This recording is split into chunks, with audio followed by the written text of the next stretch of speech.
Hi, everybody, and welcome to Career Pivots and Second Acts, the ultimate telesummit for your mid-career transition. I'm your host, Tajan Braithwaite Renderos, and it's my honor to introduce you all to Evan Carmichael. Now, Evan really believes in entrepreneurs. At 19, he built and sold a biotech software company. At 22, he was a venture capitalist helping to raise $500,000 up to $15 million. He now runs evancarmichael.com, which is a popular website for entrepreneurs. He breathes and bleeds entrepreneurship and is obsessed with aiming to help 1 billion entrepreneurs and change the world. Now, he speaks globally, but Toronto is his home. So it's my honor to introduce you all to him. Evan, thank you for joining us. Thanks for the love. Great to be here. So today we're going to be briefly chatting about, from Evan's perspective, given how much of an incredible curator he is, what are his top 10 rules for making your next bold career move as a mid-career professional that's transitioning? So Evan, let's dive in. Great. I don't know if we can go 10 deep, but we'll see. I think at the beginning, it's having belief in yourself. So the famous quote, whether you believe you can or you can't, you're right. For people who want to, before people can make a big, bold, courageous change in their life, they need to believe that they're capable of changing their life. If you don't, right. And then you'll never do it. Right. So how do you do that? How do you create that belief? What I recommend is thinking about what makes you bold and come alive, what makes you feel courageous, and then putting that into your daily routine, especially if you can do it in the morning somehow. So for me, I love studying successful people. I love learning from Elon Musk and Oprah Winfrey and people who've had massive success. And the more I'm around them, the more they carry me forward. The more I believe in myself, the more I want to do more courageous, bold things, which sometimes is a pivot. What is it for people watching? What is it makes you feel bold and courageous? Maybe it's meditation. Maybe it's walking in the sun. Maybe it's playing music. Maybe it's dancing. Whatever it is maybe you need to shave your eyebrows. Whatever. I don't care. Whatever the thing is that makes you feel bold, do that in the morning to start your day. Because if you started your day doing something, if you felt bold and courageous every day, holy cow, your life 1 year from today would look dramatically different than where you are right now. And so cultivating that belief that you are capable of doing bold, courageous, audacious things, and you cultivate that belief by surrounding yourself with it, I think is your good first step to being able to actually go take those bold decisions in your life. And by courageous, Evan, if you can clarify for people exactly what you mean as when you say the word courageous. What does that mean for you? So I think everybody has Michael Jordan level talent at something. Everybody has Oprah Winfrey level talent at something. Yeah. We just, one, don't know what it is because we haven't found it, or two, don't believe in ourselves enough to chase it down. But to go off and chase it down, to become the next Oprah, the next Michael Jordan, the next whoever, to go and be great requires courage, because you're going to have to do things that you are afraid of. You're going to have to do things that are not normal for you, that you didn't grow up with. Right. And so that means you're going to be scared. There's going to be fear. And so having the courageousness to break through the fear is essential to you getting to where you want to go. Right. We're not meant to just photocopy your life over and over and over again. Right. We weren't. Like, if you don't have anything that scares you in your calendar coming up, then you don't like your life. Right. You need to have things that scare you. Otherwise, if nothing scares you at all in your calendar, then you're just doing the same stuff you've been doing over and over and over again. That means there's zero growth happening in your life, because growth is amazing, but it's scary to grow. It's scary to try something new. Right. And so the more you grow, the more scary it's going to be. The bigger thing you want to do, the equal side of fear is going to be on the other side, that you have to come through it. And so what allows you to have the courage? It's being around people who are also courageous, right? It's hanging out It could be physical people like that you're seeing face to face, or what I call aspirational mentors that I try to do with my YouTube channel on a daily basis, where if you ever need to believe in yourself more, I try to have content that you can learn from. Just look at these people who are doing amazing things. My goal is not for you to feel like they are amazing people, which they are. My goal is for you to feel I'm just as amazing as they are. Right. That I can do similar things. You might not want to host a talk show or be a singer or, play basketball, but you're great at something. And I want you to own that and go all in on it and believe in yourself because you are a star. And so being around that gives you the courage to do the thing that you're afraid of. That thing is different for all of us. Yeah. For me, it was just getting in front of the camera. That was super scary when I first started doing it. I'm introverted. I'm shy. Doesn't come across, when I do these now because I've done it for so many years. But right. Just getting in front of the camera was courageous for me. I used to have my sister come in, focus the camera, press record, and then leave the room and close the door and walk away far so she couldn't hear me because I was too nervous. Well, it's my sister, right? It's love. It's not some random person I hired off the street or something, right? It's my sister, but I still couldn't make a video. So for me, that was courageous. For someone else, what are you talking about? That's easy being in front of the camera. But for them, they're afraid of something else. We all have our own fears and insecurities. But your great life is on the other side of your fears and insecurities. Absolutely. And Evan, you mentioned that you believe everybody has some Michael Jordan strength and ability.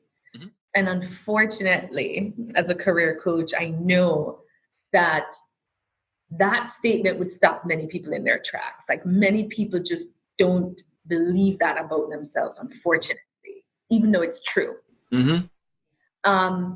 From your experience, from your expertise, doing this work for so many years and curating as you have been, what's the best way for people to discover that Michael Jordan strength, that Michael Jordan ability that's sitting there dormant?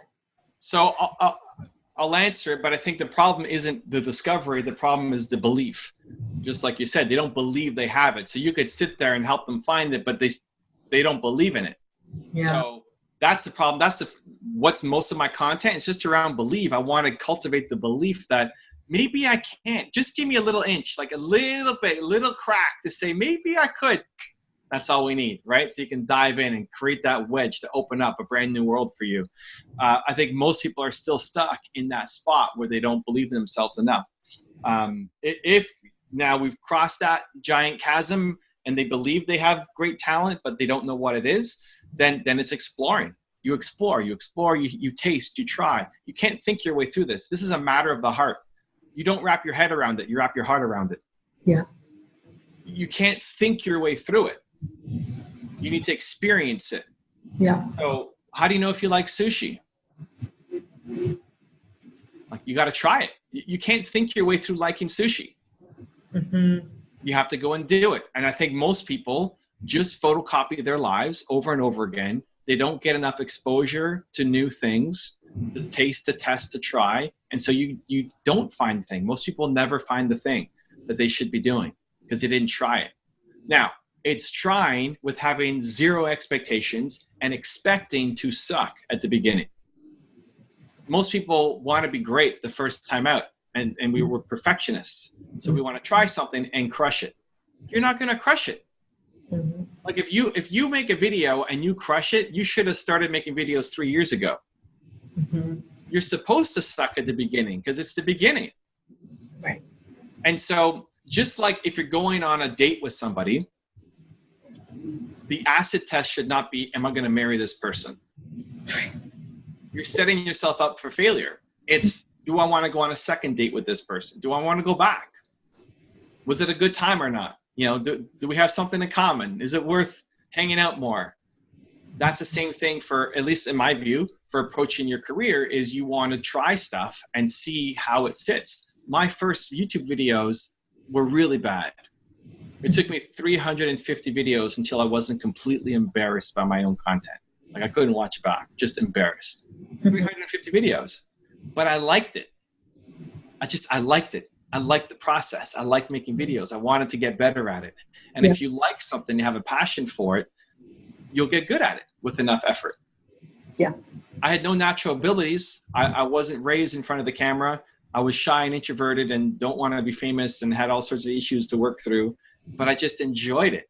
And so I had to find a way to keep going and ultimately turn it into a business with teams and impacting, 250 million people have seen my YouTube videos. It's wild. But how do you know? I couldn't think my way through it. I invested in and now own a salsa dancing studio in Toronto. People how to salsa dance. It's the largest in Canada, maybe North America. I will teach 5,000-6,000 people a year how to dance. On paper, it makes no sense. I mean, I'm tall. I'm over 6 feet. I take bigger steps. I don't speak Spanish. I didn't grow up with any dancing, let alone salsa dancing. So many reasons why this is a stupid idea. But I went to a salsa club and I just liked it. So I have to go back and do it again. And if you like it enough, you can develop the skill. You don't have to have the natural talent for it. You can develop the skill and beat people who have natural talent for it, but aren't working their skills.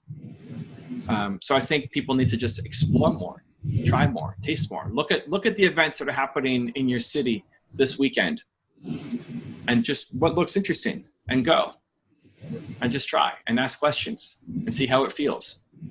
It's messy. It's the thing. It's messy at the beginning. You don't know what you're doing. You feel like you should have the answers and know what you're doing. You don't know what you're doing. It's supposed to be messy at the beginning. This is true. And, yes. Evan, you talked about, not being able to think your way through it, but being able to feel your way through it. And, we've been raised in a Western culture where feeling your way through anything has been beaten out of us by the time if you're in high school, if you go to college, the whole concept of I'm going to feel my way through something in many ways has been largely stamped out of us. And so I think it's really hard for folks to do that without then countering feeling with either A, not feeling at all, or not even being present enough to recognize that, or B, stamping it out immediately with the current rules of thumb or current thinking or what my parents said or what my spouse is saying or what have you. And so given that context that we've been raised in, we've been ingrained in, how do you really surmount that from your experience? You asked the question, are the people who are stomping this out of me have the life that I want? If it's your parents or if it's your spouse or if it's your friends or the people who are telling you this, that this is the way life is supposed to be, do they have the life that you want? Right. If they do, then maybe you should listen to them. Mm-hmm. If they don't, then adopting their mindset and belief system is not going to serve you. Right. You need to adopt new mindsets. Okay, great, we get that. This is what your wife and your husband and your family, whatever they're saying. What do you want to do? Who has the life that you want?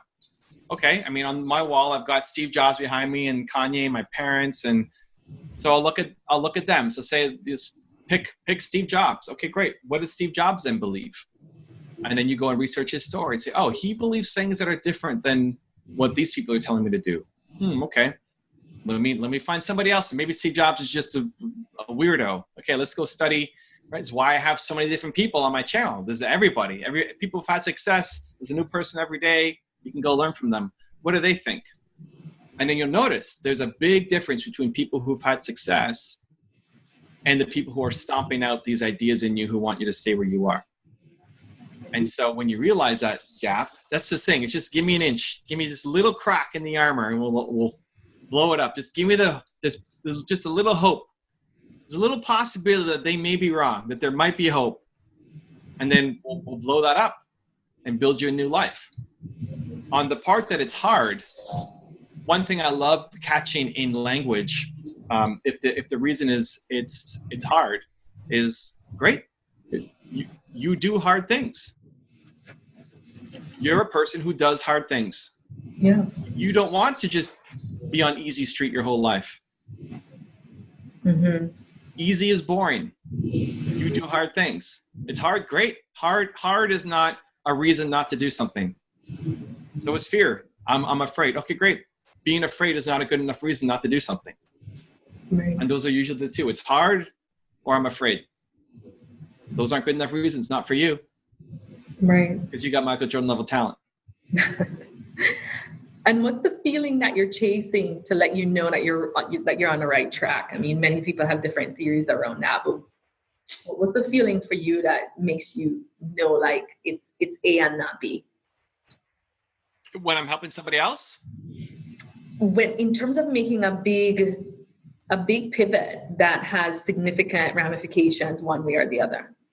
I think if you have to make a big pivot, it's because you have not been paying attention to your life. That's true. I don't like making big pivots.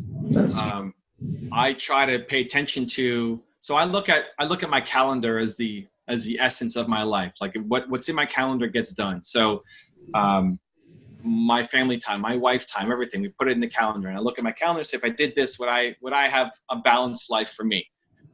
If I ever feel like I'm wasting time on something or I'd like to do something else, then it has to find a way into my calendar.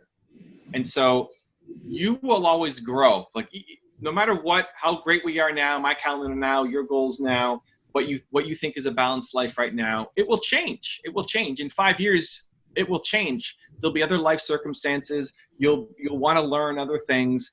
And so the question is, do you change alongside, does your habits and schedule change alongside you who's evolved as a human? And so I think it's much better for people to make micro pivots constantly, tasting, trying, testing. You're interested in meditation for some reason? Great, go try meditation this weekend or try it tonight. Just try on the hat and have no expectations and see what happens. Most people don't think that way though. So most people, they'll only make a change because you're growing like this as people like we're just stark, or what am I trying to say? Steep and sharp becomes stark. Steep curve up, right? And your habits stay flat. You need to match it.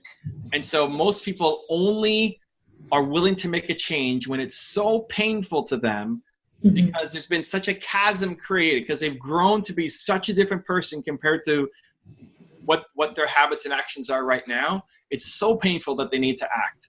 Yes. And so then they need to make a massive pivot. Like you have just grown so much over the past 10 years. What was a great opportunity for you, realize that this sucks for you now. Like you hate your life. So you have to change. I don't think that's actually a healthy way of living. I think it's better to pay attention to what's happening in your life and make micro changes along the way so that you don't hate your life for 10 years before you make the change. That being said, for somebody who does hate their life, yes, big pivot. Let's go. You're ready. You do big things, right? And making people don't tell that. Like who tells the people in their family that you do big things? You've got Michael Jordan level talent. You're capable of doing something amazing. Like when do we say that to each other? It's not happening in most families, right? And so I think that's the role. I mean, for future generations of parents, it's what I think about when I'm talking to my son. But if we're trying to coach other people, if I look at people who I help one-on-one or the people that you're coaching when they come in to talk to you, they have to believe that they're capable of making a big pivot before you can suggest what big pivot to go off and make. And you might be the only person in their life telling them that I think you can do great things. Right. And just that little seed can explode into something amazing. Absolutely, Evan. Fortunately, I was raised by a mom who definitely said, like, you're amazing. You're going to do great things. Like, you're a star girl. She used to say, you're a star girl. Like, and constantly. And when you're young, you believe that. I believe that hook, line, and sinker. And so once I started engaging with anybody who thought anything less than that, it didn't even compute. It was like 1 + 1 = 5, like that. Like the math wasn't even right to me. Like it didn't even sit anywhere in my spirit or in my mind for long because I was raised with that, which definitely as a woman of color in the US has been extremely helpful because you're entirely faced with folks who just expect less from you constantly. And so So the importance of that, like if you're a parent out there, take what Evan is saying to heart. You know what you're doing for your kids in terms of helping them to believe in themselves at a very young age. As soon as you can talk to them, is cannot be overemphasized. Right? I mean, from your perspective as a parent, would you? Yeah. I think the tendency though now, when people watching or listening, is, well, it's easy for you to say you had great parents. Like, you had great parents, I had great parents. What about me? I didn't have great parents. Okay, great. Like I have in my first book, I profiled 2 different NBA basketball all-stars. So all-stars, like the best of the best. And one of them said, I'm here because of my dad, because I learned everything from my dad. He taught me how to be a human, and I'm just paying tribute to him. Everything I am is because of him. And then another guy, also NBA All-Star, said, I'm here because of my dad. He was the worst human ever, and I never want to be anything like him. Yeah. And he taught me what not to do, right? So it's like, even if you, so we both had great parents. It's probably not the norm. Yeah. If you didn't have great parents, amazing. Lots of people have won in the same way. Now, if they were bad parents growing up, when you're 5 years old, you don't have a choice. Like, you got no choice. But at some point, you have to say, I'm taking control of my life. Mm-hmm. And I don't know if that's 16 or 18 or 35 or 65. Like, at what point are you going to say, I'm an adult. I get to decide what I want. I can eliminate negativity and bring in positivity. I can change my surroundings. I can be around successful people, if only through YouTube videos or books. Yeah. And I can learn from them and change my life. Once you just make that decision, your entire life changes. Yeah, absolutely. I think you've certainly given folks more than 10 rules around what's really important in terms of making your next bold career move. Is there anything else that you would want to leave people with that you haven't said already, that you know is just so crucial, that if people would just get that, they would?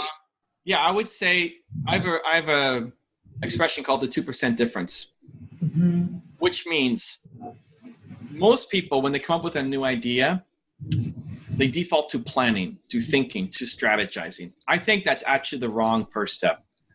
When you're feeling bold, when you have this moment, we're not feeling bold all day long. That'd be amazing. But we don't. We have this moment of boldness. We have this little tiny moment where you feel like, maybe I could go do something bigger than what I'm doing right now. That little tiny moment. Don't waste that time researching, because you're going to wake up tomorrow a different person. You're going to wake up tomorrow back to who you were before. That moment, instead of planning on how to get to 100%, you take action on the first 2%. So if your goal is to work out more, don't research what the perfect workout plan is. Just go work out. Just like, do something today. Do 5 push-ups. Yeah. That's already way more progress than probably you made in the past 5 years. Right? Great. And then celebrate it. The 2% difference. You get an idea, trust that idea comes from somewhere, and then go do something about it. Mm-hmm. Instead of sitting on it. Because we all have this list of ideas that we're sitting on. You got to take immediate action. Train yourself. As soon as you get an idea, you take action. You don't worry about judging if it's great or not. You expect to fail at everything at the start. You're paying attention if you love it or not, and you take the 2% difference. Instead of planning to get 100% perfect, you just act on the first 2%. Because if you don't act when you're feeling bold, then you've wasted your boldness. And you'll fall back to your ordinary life. So take the 2% difference. Absolutely. Well, we can all absorb that, take the 2% difference. That's one point in life or another, right? So thank you so much for dropping gems on people today. I think everything that you're saying is resonating. I mean, even if folks understand this to be true, getting a reminder in a piercing way in which you deliver it, Evan, is extremely helpful for folks. So just thank you for your time and your wisdom and for sharing it at this level.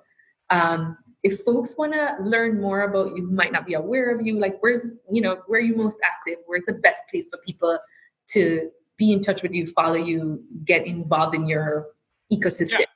Ecosystem. I like that. If people want, so for the books, you can just go to Amazon. It's the easiest place to get them. For following me, YouTube and Instagram are probably the two most easiest places for people, but Evan Carmichael on pretty much every platform. All right. Thank you so much, Evan. And to you all, take action right away, right? Inspiration without action is dead. So go ahead, get out there, take Evan's advice, and make it happen. Thank you all. Thank you for the love.